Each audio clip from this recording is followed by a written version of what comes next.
Good morning, everybody. Happy Sunday morning. Hope everybody is having a great weekend. My name is Scott Morganroth, the Motor City Madmouth, and we are doing the professor and the pupils. Let's add a little S to it, but we got a great crew, and this will be the regular crew. Jeremy Ballreck, welcome to the big show. Hello, glad to be here. All right, and Jacob Christner. Always happy. Always happy. It's my first time on this. I'm happy.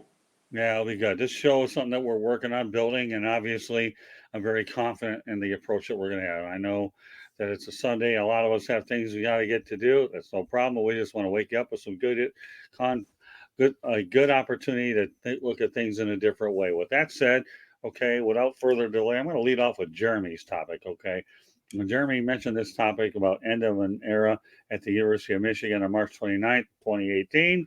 You know what? I don't want any more information because the JB version of this broadcast will be more than happy to send it out there. All right.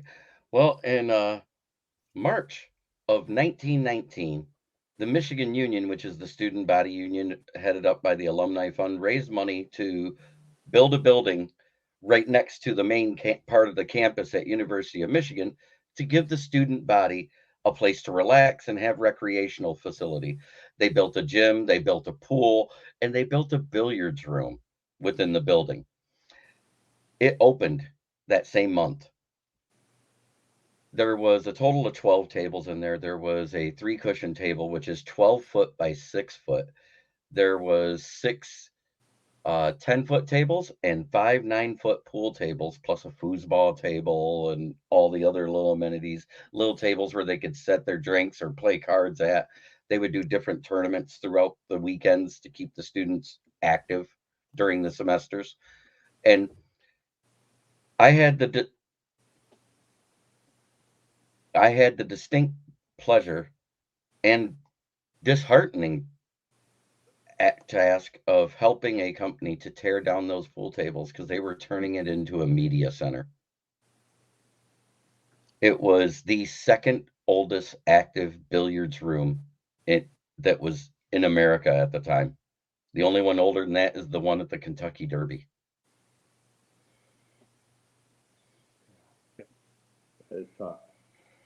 Yeah, it's too bad. You don't really want to mess with tradition. By the way, you can go ahead and be the chat room spokesman, Jeremy, before I go any further. Donkey Kong says, "Do y'all talk Lions?" This is kind of an outside the four sports type of show. We're trying to broaden our horizons. I just put it on there because I'm a guest. I'm one of the members of this show, so I put it on my platform because I need views.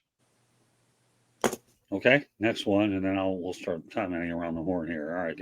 Ranger. Go ahead, Jeremy, read it. Oh, Wayne Shirk says, "Good morning. Curious if Levi O is performing well. I'm not hearing he is still injured. He has been playing with the 2s and 3s. He's not injured. He is on the field." All right, so if you want Lions news, Jeremy will go out of the comfort zone to answer those questions. All right, let's talk about the subject at hand. First of all, billiards is a game that we all grew up with. I used to enjoy shooting pool. I really did. It was a lot of fun. You know, this is just a very unique story, and that's the purpose of the show, is to come up with off-the-wall stuff. So, you know, I mean, as much as I have a passion for billiards and pool tables, you're talking about a guy that's been in a lot of media centers. And obviously, media centers in the University of Michigan are big in terms of the revenue cow that you have there. But you still hate to see these kinds of things go. You really do. And hopefully, at some point, we'll be able to get billiards guests and things like that. Go ahead, Jeremy. Well, you know, this pool room has hosted people like Minnesotafats and williemosconi promoting it before. It also has had plenty of pool players that were from Michigan and around the country that became semi-pro or amateur tournament players. And the growth of the sport died when it went off of the main networks. Remember when it used to be on Wide World of Sports on ABC, and it also was on ESPN?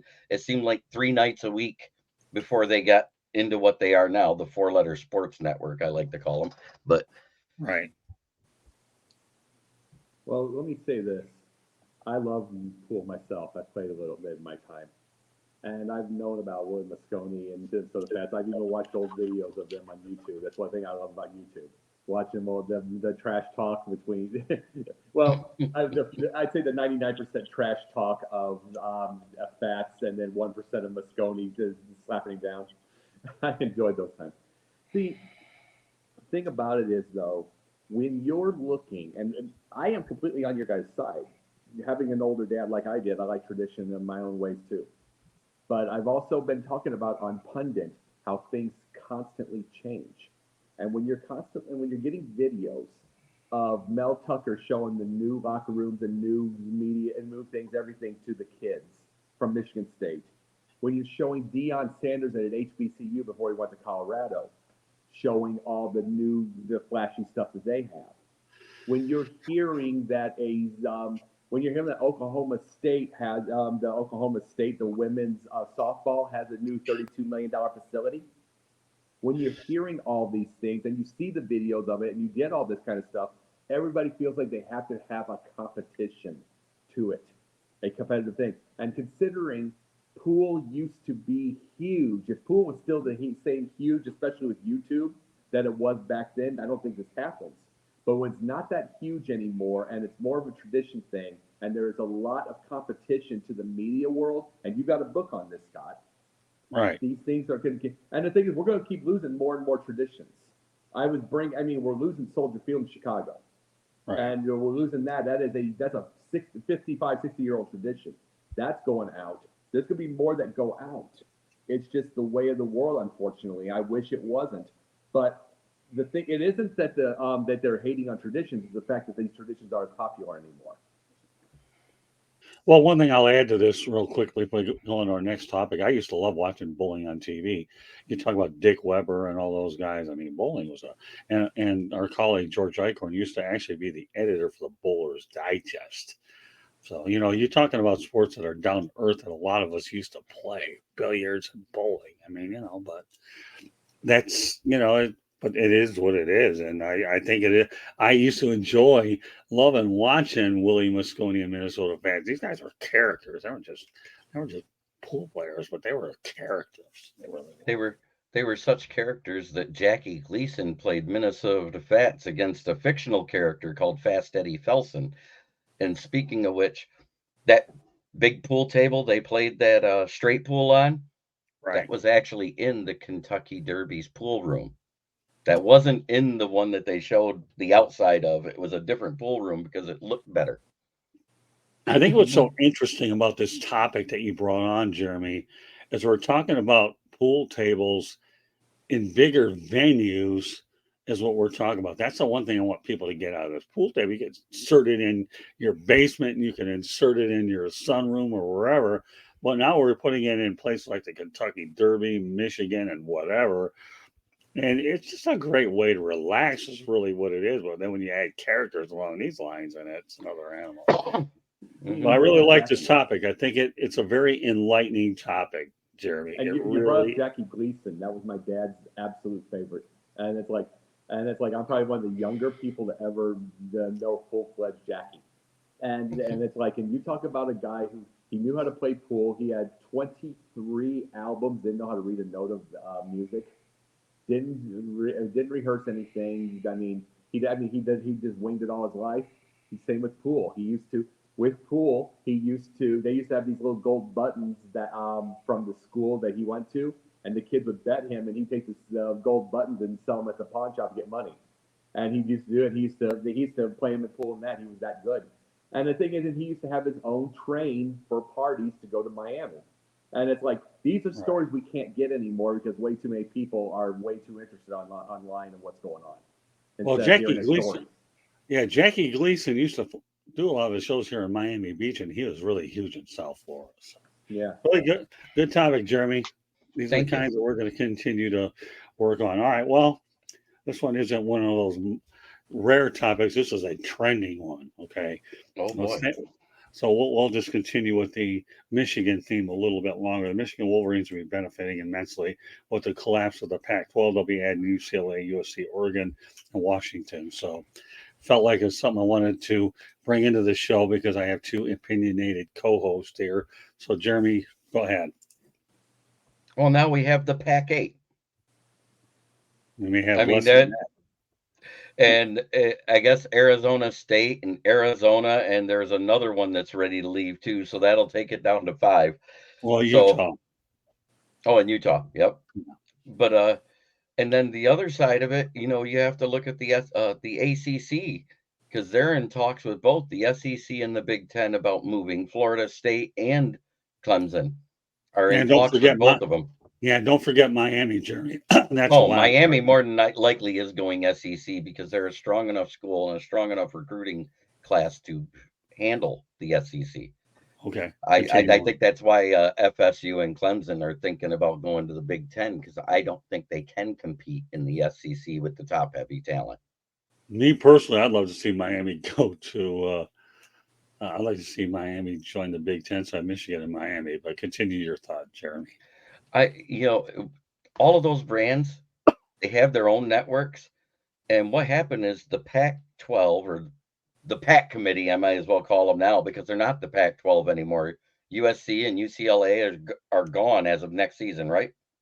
Correct. So they presented Apple TV as their sponsorship deal, whereas the Big Ten has their own network with their own set of sponsors and everything else. You know what? What sounds better? Your own network that's not owned by another network, or getting paid by a streaming service that has to earn more sponsors because it's still, Apple TV is really still in its infancy. It's only been around, Right. what, 3-4 years? Right. And Big Ten Network's been out for almost 10 now. Oh, they've been around a long time. Remember Yeah, I one mean, thing. Let me add to this real quick, Jeremy. Remember one thing. Washington and Oregon are getting half the compensation that the regulars are getting, but that half the compensation is more than what they would have gotten on the Apple Plus format, which, by the way, Jeremy, I did mention that in my book. I'm glad that you talked about it tonight. Go ahead. All right. And Lions 1960 says, grandfather taught me to shoot pool on an old rotation table, LOL. It's funny because I hear people say that they didn't like pool rooms because the pool tables were harder to play on. And I can give you the exact reason that is. Because they used to build them all to a set standard. And the bars, back in the old Western days when they had their pool tables, they were struggling to get people to want to play pool because they were struggling to make balls because the pockets were tighter and cut at a different angle that made it so you couldn't rattle it in. So they came out with the traditional bar box, and I think it was the late 1800s, early 1900s. That's when Valley pool table came into existence. And they widened the pockets in the corners by a half an inch, but they narrowed the side pockets by a quarter inch. Right. And that's why the side pockets were considered the hardest ones to shoot on, and the corners were the buckets. Okay, let me add one thing before I turn over to Jacob. I just want everybody to know that Professor and the Pupil is being broadcast around the world. The audio version of the show can be heard on iHeartRadio and Spreaker. Also, please hit the red subscribe button on YouTube, South Florida Tribune. We're striving for 1,000 subscribers. Please also comment, like, and share the show. Want to be a guest? No problem. Just participate in the chat room or send your ideas to southfloridatribune@gmail.com. If you want to advertise cost efficiently, call me at 954-304-4941. We broadcast live on Facebook, LinkedIn, and Twitter. Our website's www.southfloridatribune.com. Our Twitter is at Tribune South. Candy Ebley is behind the scenes. I'll go no further than that. I'll turn it over to Jacob. Go ahead. Well, bringing up that thing, what you said about the pool, that explains a lot. Like every time you heard about those old pool hustlers with the bowler hat and the suit, and every single one of them, you always see it on the shows, or you ever see a thing. Right. They hit soft. It's soft in center pocket. Soft in center pocket. Right. They hit it soft because you hit it too hard, it ain't gonna rattle in. Right. Yep. And those were the things. It's like, and those were, and see, they were always playing the big tough guy with the big muscles who wanted to nail it 100 miles an hour, and they beat him. It's just because that's how they did it. But so explains it. But bringing up the Pac-12, they were their own worst enemy. First off, maybe 4 teams, sometimes 3, were competitive every year with anybody, especially out of conference. So it's all that. You got to remember, you got the SEC and SEC West, SEC East and the West. They both got 4 in their own divisions who are always competitive, always, and stuff like that. And even when Tennessee, and who had about a 15-year stretch of terrible, they would go to a non-conference thing and beat them. You know what I'm saying? Even the worst of the worst. Vanderbilt would go to any certain conference and get a really good game out of somebody. That's a conference. That's a strong conference, even if the team isn't good. So Pac-12 didn't have that. It's been constant. Second of all, the Apple TV thing, when someone like Kevin Warren, before he went to the Bears, got a gigantic deal that beat the SEC deal, which went on CBS, and then all those other deals. They've gotten all that kind of thing. This is not the time to go. See, we've got Apple TV now. See, it's like the old, you know what it's like? When Pac-12 did that, it's like the old grandpa that buys something that buys something that's supposed to be state of the art now, that is probably about 5 to 10 years old and out of date, but he thinks he's doing well. Look at this new tablet. It's about this big. Yes. See, you give them credit for trying because they're trying to move forward. You give them that credit, but you can't go that far when everything's moving so fast. When Kevin Warren, the reason I was so happy he went to the Bears is because they're going to get within the next couple of years, they're going to get relevant very, very, very fast. It's because of as far as him being a president, of the things they're going to be doing, you know what's going to happen.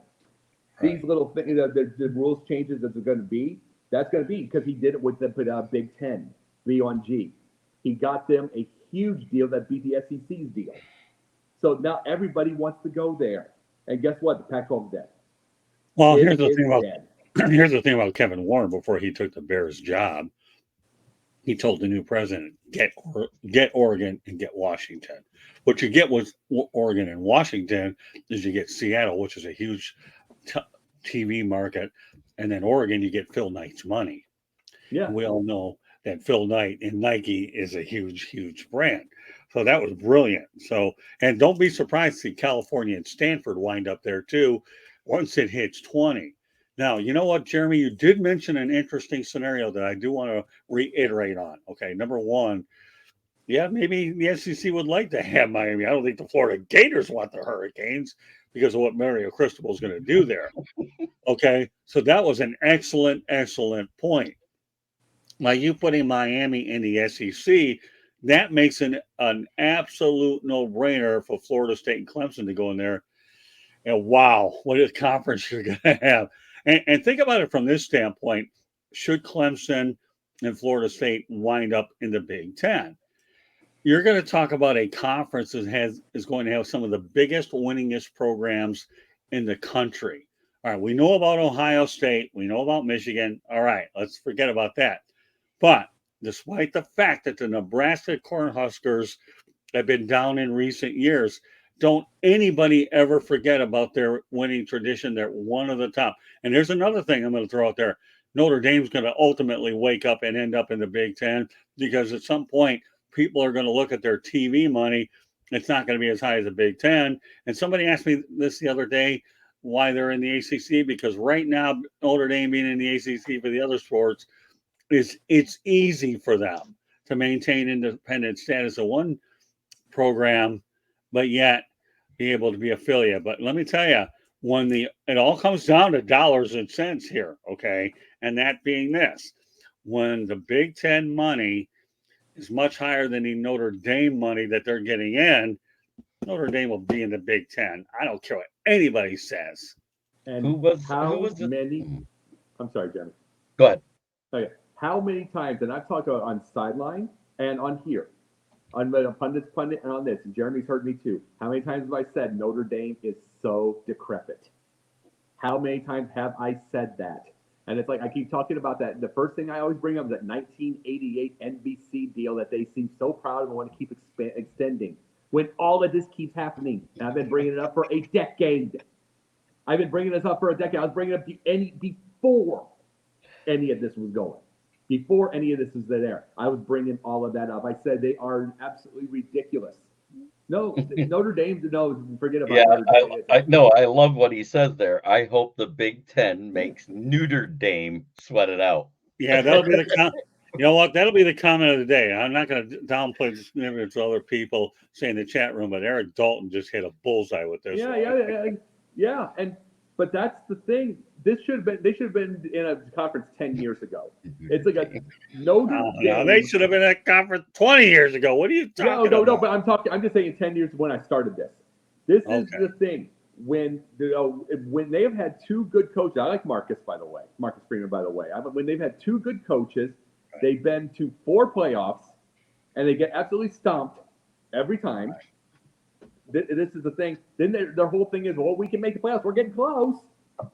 Yeah, this is and I give Notre Dame credit. They will face they're independent. They will face teams from everywhere, and they beat them some of the time. Actually, I'd say most even, because remember they get 10 wins. But when you are facing the top of the top, and you get especially these conferences, and they're getting more and more competitive, Notre Dame should have been ahead of this. Instead, they are. Yep, absolutely. It's like they should have joined a decade ago, and that's when I started. And you say 20, but it's like they should have joined. They've been so proud that stupid NBC deal, which is relegating them to stupid Peacock, which is fighting. Which that means they are fighting WWE for clicks, which is a different type.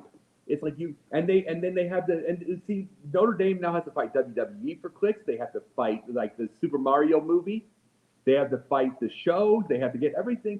And it used to be on its NBC. That was big in its day. But 1988 is 35 years. Right. Get forward. It's like, and that's the big thing about it. It's like Marcus Freeman. They were so happy. What's going to keep him from being Ty Willingham? Remember, he was still 8-4 last year. What's going to keep him being Ty Willingham if they don't change things up? Right. Well, here, I love this comment by Eric Dalton in the chat room. They should join Penn State. Talk about another elite program with a lot of wins. Penn State for sure. So Eric's on a roll. Both of you guys are making some quality points. I just think Notre Dame has to understand that Oregon and Washington are going to take half of what the other ones are going to get, and it'll be an escalator to get more money. But they're just glad to be in the Big Ten to begin with, and it makes the travel a bit easier for USC and UCLA as well, where you have a credible Western side, so it's not as bad. So I see nothing but a win-win all the way around. And like you guys said, Pac-12 is dead. Sad. And we'll see how they find a way to regroup. All right, let's continue the Dalton theme here. Jeremy, why don't you start reading some of these comments? Notre Dame saw what the Big Ten did to Penn State, and they got scared to enter the meat grinder. Well, they get in the meat grinder every time they get their butt kicked in the playoff. I know. You talk about meat grinder, they get killed. Yeah, well, that's an excellent point by Dalton, too, because you know what? Penn State walked in there as an independent that won a lot of games, and all of a sudden you have to face the same team year in and year out in a different venue. They get to figure out what you're about. What about what happened with Nebraska and Wisconsin, though? Think about it. Oh, they both fell apart when they got him in. Yeah, Wisconsin's own Nebraska. Okay, we're talking about the same Nebraska team used to face Oklahoma on Thanksgiving, right? And it used to be a fun game to watch, and then Texas entered the picture. Well, I'll tell you what, Wisconsin has done to Nebraska. Oh, my goodness. I mean, that's just... But those are two examples. Why don't you say everybody but Maryland and Rutgers has done to Nebraska in the Big Ten? Yeah, well, no. That's pretty much it. Maryland and Rutgers are upcoming programs. Michigan, Big Ten made an incredible move adding the metropolitan New York area with Rutgers. And Maryland, you got Baltimore, Washington, D.C. So the Big Ten is way smarter than all of them. And the one thing you guys should understand, sorry, I'll just get this out, Jacob, I'll refer to you, is the fact that they brought instant replay in before anybody. Everybody always copies a Big Ten. I'll say, all right, which one do you guys want to implement first? I'll say this. Sorry, go ahead, Jeremy. Well, I was going to say basically the exact same things. You didn't even let me complete my thought. I took a breath. And I'm like, oh, man, he steals my thunder while I'm talking. Nobody steals your thunder, Ballrig. It doesn't matter. But go ahead. Add a storm to it. The whole thing is that they want to play better competition. In the Big 12, Nebraska was beating everybody. Right. 99% of the time. They'd lose 1 to 2 games a year. They came into the Big Ten with that big chip on their shoulders, and it was enough that we knocked out their coach. Think about that. We made their coach retire in the Big Ten. Okay. So nobody stole your thunder. All you did was add to it. Mm-hmm. Yeah. And you know what we'll call it instead of adding to it, Jeremy? Okay, you ready? Expanding upon it. Well, that, but we'll just say fall. You know what fall means? The fall of Nebraska. It's been mighty and it's been hard. No doubt about it. All right, go ahead, Jacob. And Matt Rule's going to continue it. Being honest, he's going to continue to fall. But the thing about Nebraska and Wisconsin and Iowa, see, Iowa's going to find its fall when Ferentz goes, because at least Ferentz is the defensive guy that can keep his team in games, and that his defenses are top quality. His defenses are practically SEC level. His offenses are Pee Wee League, Except at the tight end position. Yeah, exactly. I know what you're saying. But no, exactly. But no, the biggest, but I'm just saying 5-3 win last year against New Mexico State was kind of ridiculous. But no, but what is happening to these teams is what I was bringing up with one of the, and Scott was on this thing. We were bringing it up with the end of the cold weather game with one of our topics. It's like, it's going to be, I don't mean it's going to be now. I don't mean the thing. I'm meaning down the future, because you're getting, because you are getting, look at how many of the Big Ten are going to be in these warm weather areas. Now, UCLA, USC, most of Washington, most of Oregon, most of the year, those are warm. There's going to be, look at how many of Arizona, especially if Arizona goes. Look at how many of these are going to be warm weather areas. And then all of a sudden, and by the way, all of these teams now that are coming in, high-level offenses, state-of-the-art offenses. And it is still the same West Coast offense from Bill Walsh in the Big Ten that is not done right. It is still that. To this day, it's still the same old school 1988 offense in those areas, and these defenses laugh at you. And it is like, I was going to ask you, Jacob, because you brought it up the other day when we talked about USC and UCLA joining. How many miles are they traveling this season as a team? Oh, yeah, I know what you're saying. 2,400 has to be, but no, correct. But they're going to hate the cold weather at first, but these are still high-end offenses, state-of-the-art offenses, with most of these Big Ten teams like the Iowa, Wisconsin, Nebraska, that are completely 1984. I'm going to say 84, 1988. They're completely 1984. Same thing over and over. You still see that 3rd and 10 throw for 3 yards in the sideline until we can get closer for a punt. Still see that. Eventually they're going to start getting murdered, and then they're going to have to do more warm weather ideas. That's what I'm talking about when I said the end of the inclement weather. It's going to get that way over the years, because the minute the state-of-the-art offenses figure out this weather, it's over. They're going to murder these teams. Well, let me add one thing to what you guys. I enjoy what you guys are doing. I think it's pretty entertaining to sit back and watch you guys talk about it. But remember the one thing about the Pac-12: defense is a foreign language. It's an offensive conference. And when the likes of Oregon, who play at Autzen Stadium, go to the Big House in really bad weather, let me tell you, those are going to be frozen ducks. That's all I can tell you. So take it for what it is. And I see we got a few more. Eric Dalton says, Rutgers and Maryland were a genius TV ratings and recruiting move. It wasn't about the teams, but the audience. And he's absolutely right. Lions 1960 says, yes, Eric, I was thinking it was more about the future money. TV money rules the day is his next comment. And then Eric Dalton says, they're packing their bags as the new they're packing their bags 10 is the new conference name. Keep going, Jeremy, on a roll. And then curious how these warm weather teams will like it in Michigan late in the year. They won't. That's the short answer. They don't play defense. They have a great offense. It's going to be a high scoring game, and it's going to come down to what wins games? Defense.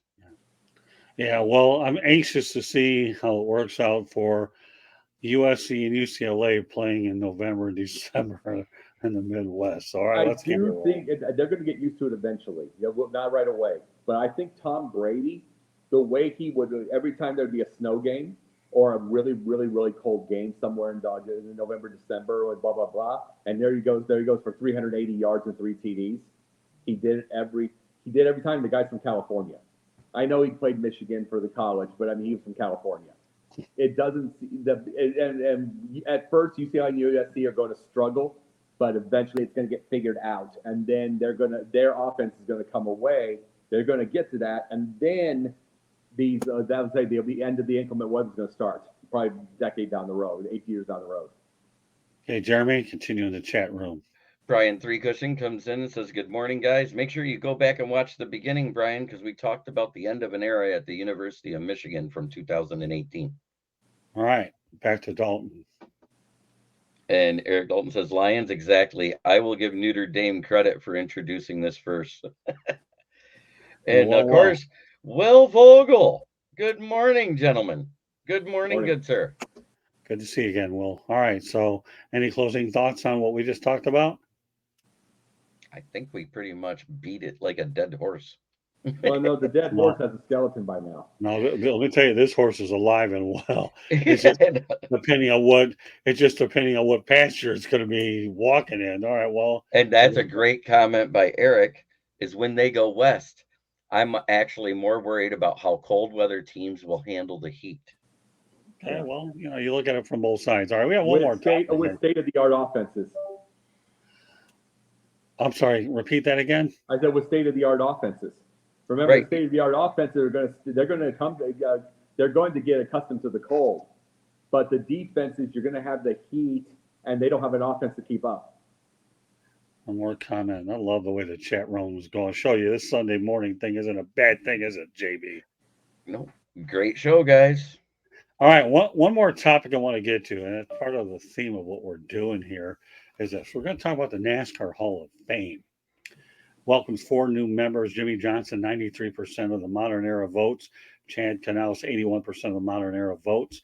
Donnieallison, 53% of the pioneer votes. janetguthrie, landmark award. So, all right, I'll go around the horn first. Everybody has an opportunity to speak on this individually. What are your thoughts, Jeremy, about the 4 latest members of the NASCAR Hall of Fame? They should be there. I mean, what else can you say? Jimmie Johnson is one of the winningest race car drivers ever in NASCAR. Chadknaus, he was a crew chief, right? Yeah. Yeah, was he the crew chief for Jimmie Johnson, or was it Jeff Gordon? As a matter of fact, I think that's a good correlation. Good point. So yeah, so he's the guy that put the car together and the driver that made it win get in on the same year on a first ballot. I think that's amazing. And then the Pioneer and the Hallmark, the Lifetime Achievement one, those guys belonged in a long time ago. They were a part of the beginning of NASCAR back when it was mostly dirt tracks. Right. And then they were converting to asphalt and cement. People forget that this started on the beach. Daytona 500 was the first race, and it was on the beach. Them running basically sandrail race cars. I've seen those races too. They're on YouTube. They're fun. One more, Janet Guthrie, landmark award, long overdue.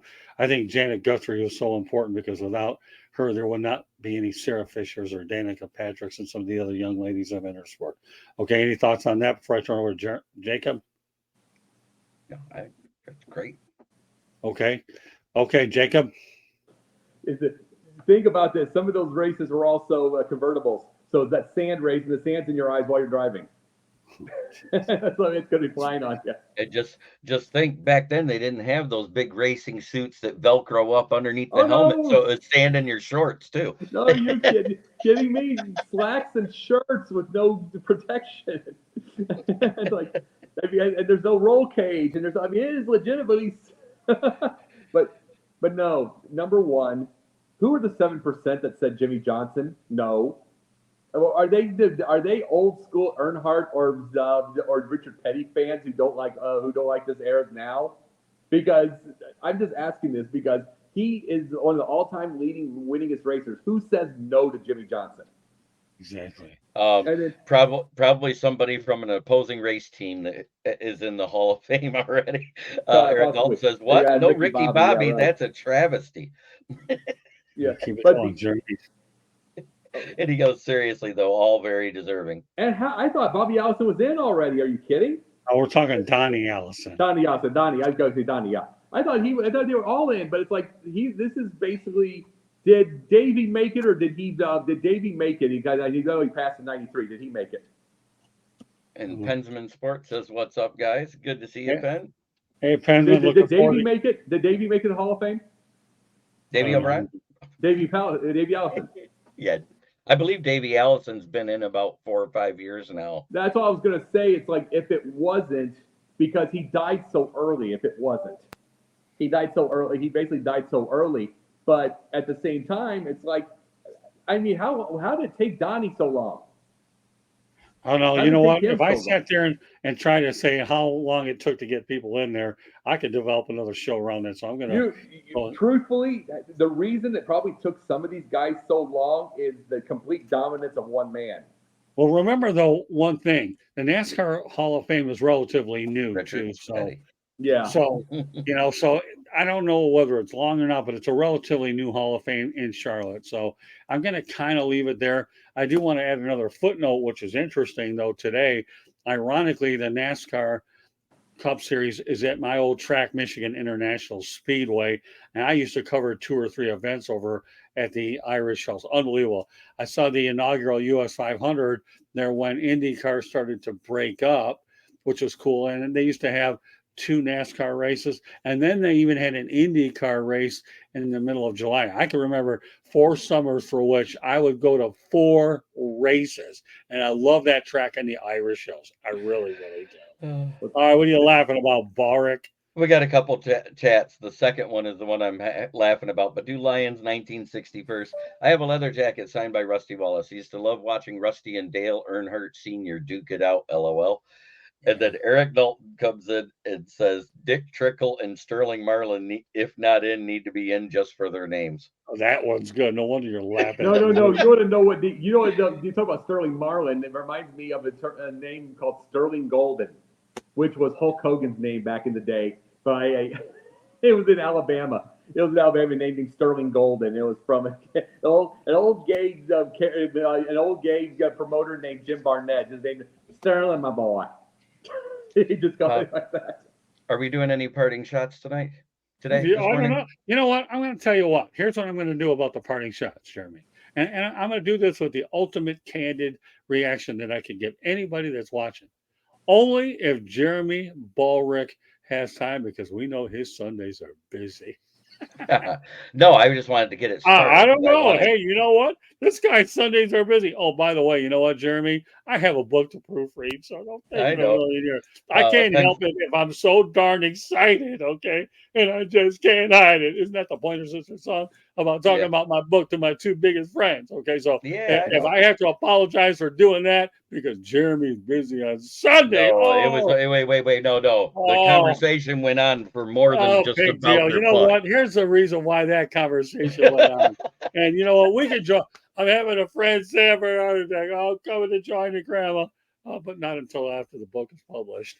But anyways, and the reason why, hear me out, okay? The reason why that conversation went on is because we have a guy on this show called Jacob Christian. Ever heard of him? He's a pretty good guy. You know what that further validates? Never heard of him. Yeah, hey, I'm sure you have. That guy? I thought that was Bill Clinton. Yeah, what that further validates what we do when. And folks, I know that you only see what we do on there, but our pre-production meetings are really fun too. It just shows you the growth of what we're doing with the different numerous platforms. And we love discussing this early with one another, because when you consider where we started versus where we're going, and now that I'll be able to market all platforms with the upcoming book that I'm working on, this is good stuff. I love to bust Jeremy Ballrick's chops. I've never had more fun busting a guy's chops, because you know what? Of all the people that I've stuck in that book, this clown's got more time on it anyway. So, because he's a product of the system is what he is. And now I'm not joking. Now I'm in serious mode, okay? Just like you, okay? But that's the whole thing. So when I love to have these little extended meetings, I have to let Jeremy know, do you want the party shots? Do you have a Yes, little I extra time on yeah. Sunday? Yeah, Then, Dad, yeah, I'll give it to you under the following condition, okay? Then I don't want to find you over at Sinai Hospital in the baby room where you're whining about a little extra time on the free throw when we're all having a lot of fun. Because you know what, Jeremy, I'll say this as a brother, you're the most coachable human being on the planet, and that's why you have a whole lot of stock. And if you decide to cry, I'm a little too far away for your tissues, so don't worry about it. So That's I why got you're the that. sixth man. That's why you're the sixth man on the bench.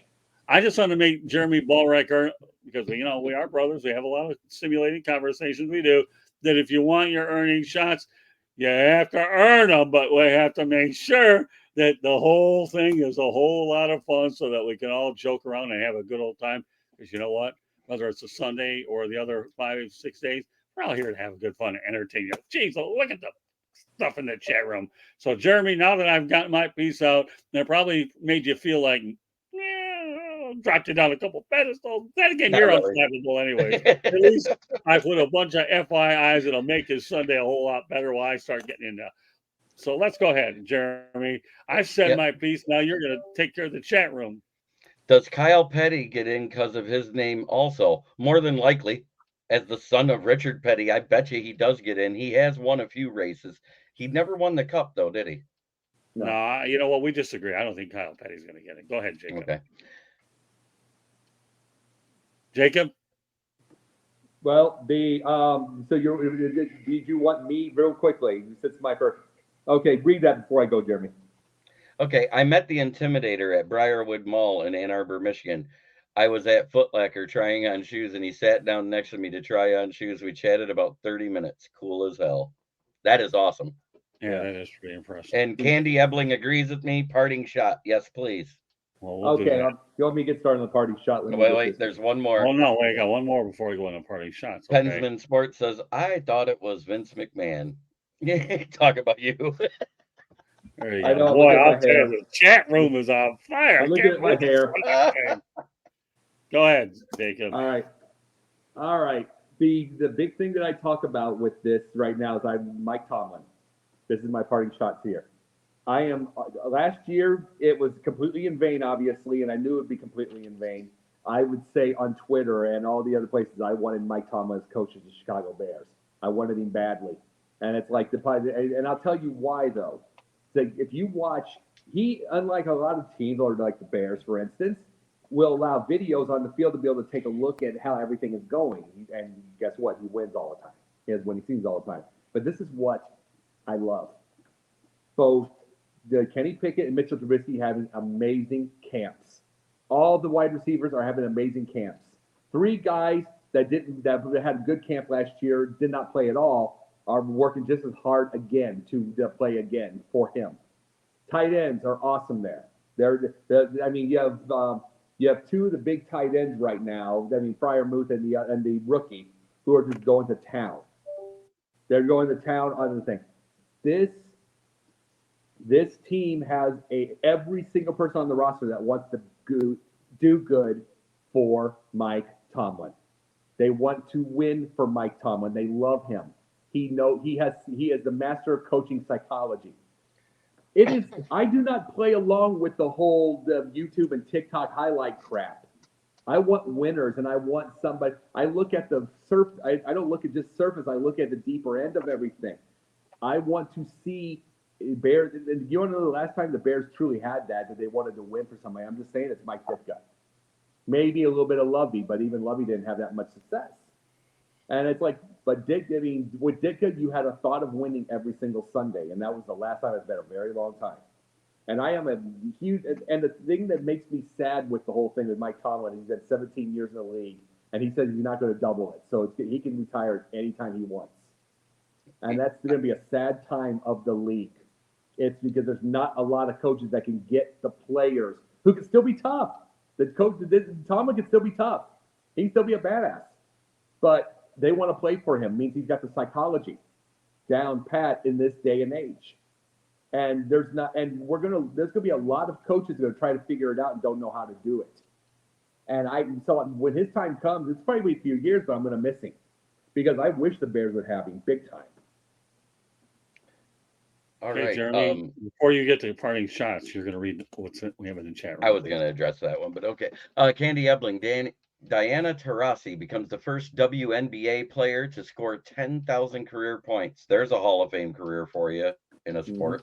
Okay, what were We you going could to say- address? Then you can, Mike Tomlin actually already suggested he's ready to retire.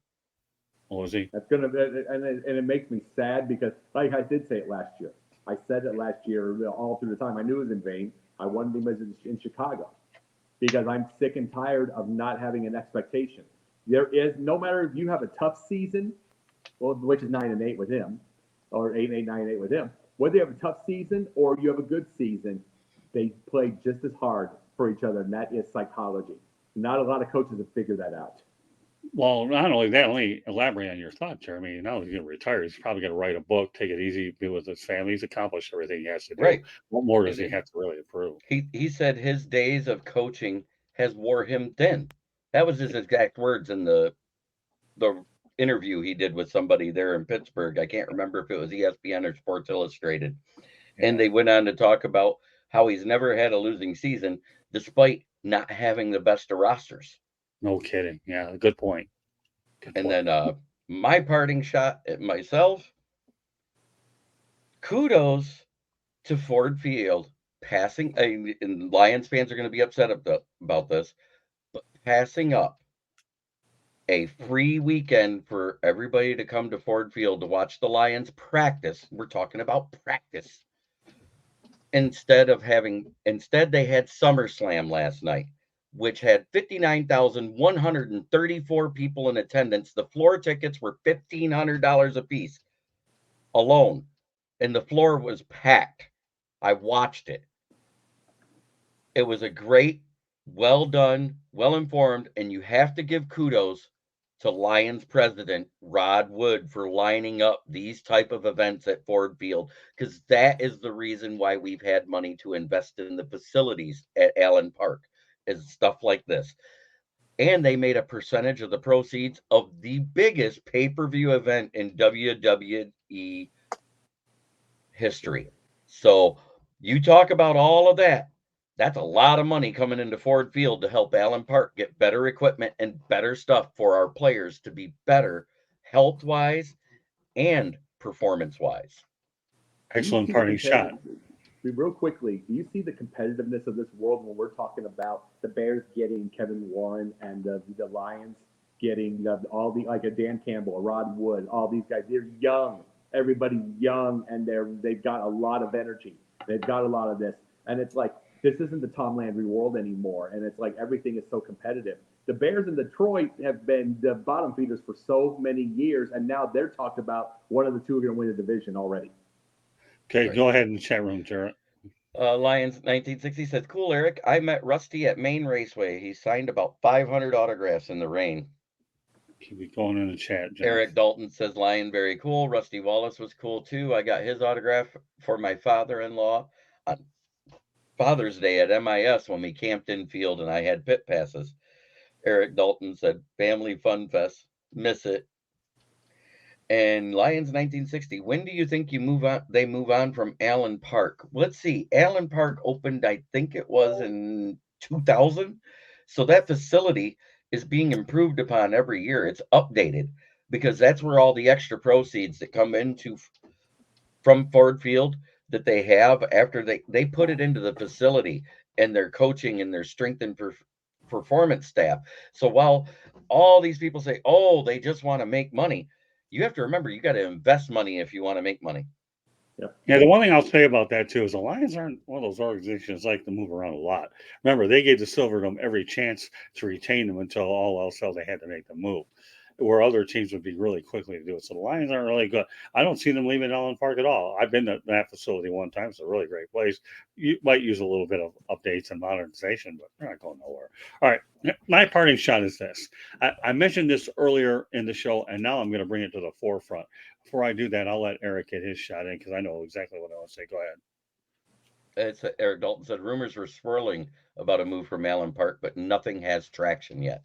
Yeah, when it comes to rumors, and I'm going to adjust this on my end because this is a lot of the guys from my channel chiming in. And don't forget to go over to South Florida Tribune YouTube channel and subscribe there, because if you ever want to be a guest and as active as you are in the chat, Scott will make it happen. That being said, I miss him being at SVSU, because that was when it was fun. It was free. You'd go up there, you'd watch them play on the Cardinals field, and it was in the center of the state. Saginaw is more middle located than Detroit, so the people up north would get a chance to go see their favorites. I mean, I got to see Herman Moore, Brett Perriman, Johnny Morton, Scott Mitchell, Barry Sanders, Kevin Glover, Lomas Brown, Mike Utley pre-injury. All right.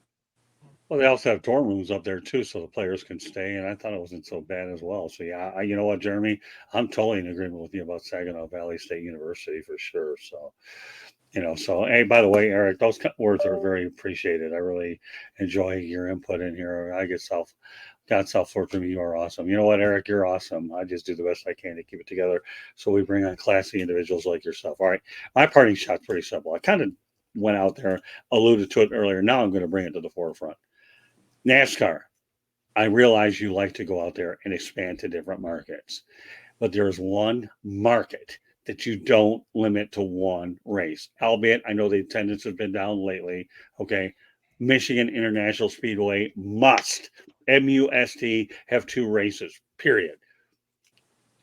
I don't care. Again, I talk about all the memories I've had. It's a great track, but this is the Motor City. Okay. This is where a lot of it all began.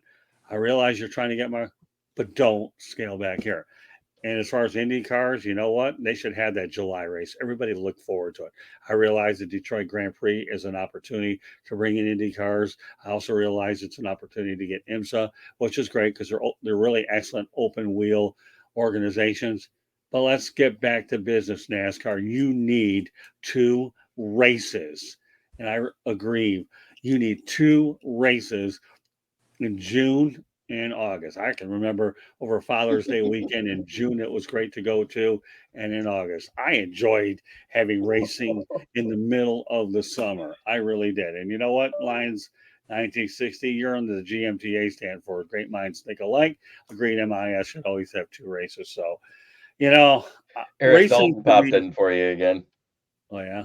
Yeah, he says, because he addressed me, but it's to your comment. Oh, classy. It says classy. He doesn't know me, does he, Jeremy? Just kidding. I try. Well, that's okay. Auto capital of the world, only one race. Yeah, I'm with you, Lions 1968. Yep. They need to. And I mean, think about it. You had Ford start in Detroit. You had GM start between Flint and Detroit. Because Buick was created right here in Flint. That's why it's called the Buick City.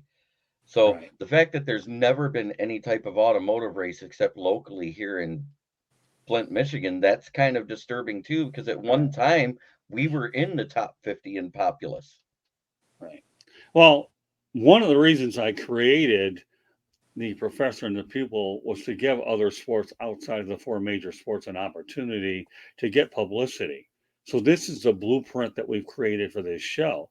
So the NASCARs, the billiards, bowlings, and whatever, wrestling may eventually get involved at some point or another. This is exactly why this show was created, for that particular purpose. So yeah, MIS. NASCAR, let's get it figured out. You need 2 races back at MIS. A great tradition, great history. Hopefully they'll get it back. I don't know. I'm not holding my breath, but no one thing I can say about NASCAR, you're not taking away all my great memories there.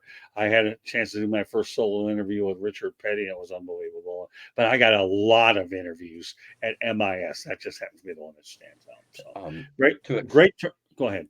To expand upon the whole MIS losing a race, think about what it did to the economy of that area. Oh, yeah. The amount of revenue that it generated for that area, just in hotel and food alone. You're not even talking about gas and the logistics of it. Just in food and hotel rooms alone, that place would pack in almost 100,000 people, I believe it would carry there with the infield. So anybody that didn't have an RV had to stay in a hotel, right? Yeah, well, why don't you elaborate on Eric Dalton? His latest. There is a reason they only do one race at MIS. It has to do with the lack of direct access to MIS, lack of lodging nearby. But in that surrounding counties, you're talking about millions of revenue in hotels. And then on top of that, if they were from out of state and had to stop and fill up gas, look at all the gas that they're doing. The drivers all stay in Ann Arbor. Yeah, because they got the 5-star hotels and that's the closest place to have them. That makes sense. You're not going to have a 5-star hotel in Brighton or Holland. There you go. Boy, I'll tell you, the chat room was awesome today. It really was. So I'm glad everybody participated. But yeah, I don't know. I do believe, and I'll never back off this, that MIS should have 2 NASCAR races. I still think they should bring that July Indy race. But those were great races. And having covered 4 races, to me, auto racing is my passion. Do I get into it like the other sport? Not quite as much, but it doesn't matter. This is summer, okay, especially up in that area, and it's an opportunity to get fans involved with motorsports there. So, and we'll conclude it on one comment before we go to wrap it up. Facts, but drivers have to leave at 4 a.m. to get to the track. You know what, Eric? I used to get up at 4 a.m. living in nearby Farmington Hills to get to the track. It never mattered. I used to be a junkie for meditation, slap my cassette tapes in my car and just listen. Got there. They were 12 to 15-hour days, but it's not like they occurred all the time. You brought your pet T-Rex with you? What's that? You brought your pet T-Rex with you? You had your cassette tapes and your 8-tracks and your pet T-Rex. Yeah, no, yep. I know. That was a different lifetime. Trying to get that's what the radio was on. That's what he rode there. Yeah. Hey, you know what though? That's a great comment there, Jacob. But you know what? I could sit here and meditate with cassette tapes back and go interstate. But so for me to go from Farmington Hills to MIS is a walk in the park. So yeah. Great show today. I'm telling you, I loved everything that we brought. For those of you just joining us, we began it with the one topic that was intriguing. We talked about the end of an era with Michigan and the billiards, and then we talked about the Michigan Wolverines and the latest 4 members of the Big Ten, and we wrapped up with NASCAR. A little variety across the board. So with that said, we're going to go ahead. Scott shops at Fossil. I don't really know what I shopped at back then, Eric. That's a shot at you about being old. Yeah, well, that's okay. Hey, Eric, that's a very deserving shot about me being old, but you know what? I have no problem with it. Cassette tapes were the way to go back then. I don't know how old you are, but cassette tapes work for me. What am I? No, I don't know. Oh, okay. Okay, but anyways, Eric, that was okay. My Pee-wee Herman tribute. Yeah, look at these guys. They're awesome, man. Let's go here. All right, well, you all have a good one. Raining in Twin Lake, Michigan today. All right. Raining in Burton here. Oh, is it? Okay, yep. What do we got? Great show. God bless you all. Yeah, bless you too, Eric. And he says he's 53. Guess what, Eric? I'm same 60. Age as me. And here we got a new one here. Giselle, Missouri. I'm an old bitty granny, double nickels, 55. Look at this. Getting all these ages in here. I'm still older than all of you. August 24th, I will be 45 years old. And he's just a baby. Yeah. You're the same age as my partner, Dr. Edwin Hernandez. That's okay. Yeah. All right. With that, call me Vincent Man all you want. I'll just keep doing this. Yeah. Well, I don't care to get underneath my mug. All right, Jacob, why don't you go ahead and lead off, let everybody know how they get a hold of you. Well, the Monday nights now is Sundays is here. Mondays is our new show Off the Top Rope with Denzel the Snipes and I. We're talking about pro wrestling. The first show is going to be about SummerSlam. And I love all these old ages.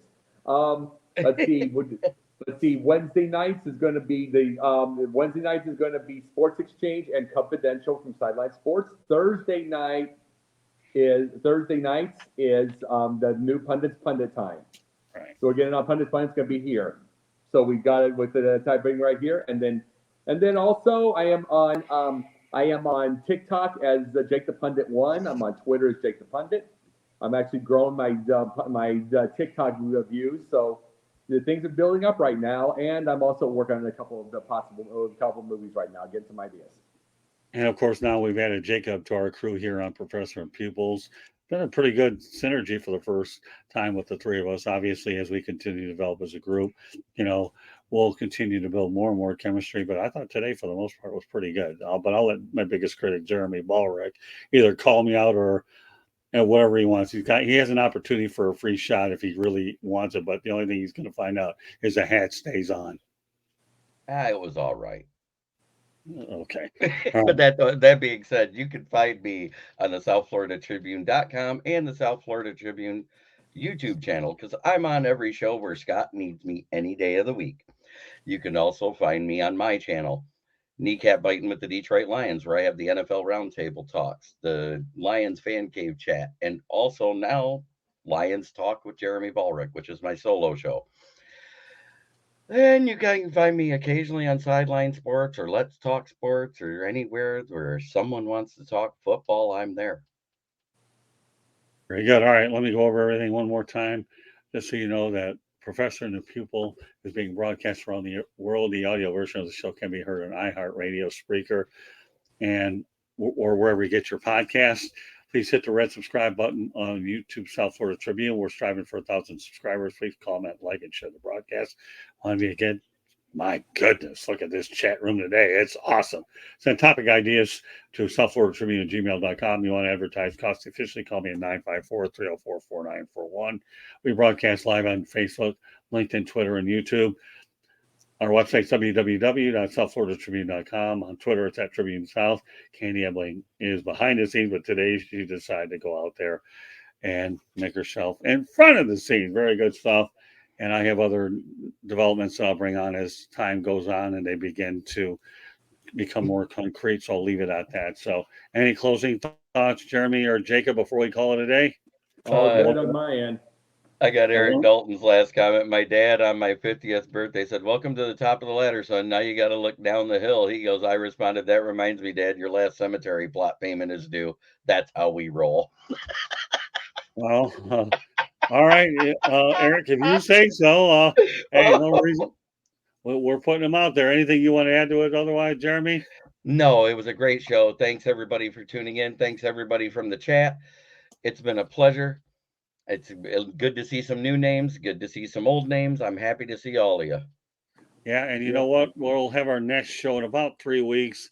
Obviously, Jeremy has something he's doing next week. I'll be returning to Detroit, by the way, in less than 2 weeks, which will be good. So we're going to, and then obviously as the momentum picks up for this show, we'll continue to include more episodes. But you know what? This has been a whole lot of fun. And Jeremy and I, when we created this whole thing, knew the potential was there. And on a day like today, every one of you out in the chat room made us all look like geniuses. And we've got a lot more in store. So one more time, on behalf of Jeremy Ballrick, Smoking Jeremy B, and Jacob Christer, my name is Scott Morgan off the Motor City Mad Mouse. Thank you for joining us on this edition of Professor and the Pupil. And we'll catch you the next time. Good afternoon and enjoy the rest of your Sunday. And thank you for joining us.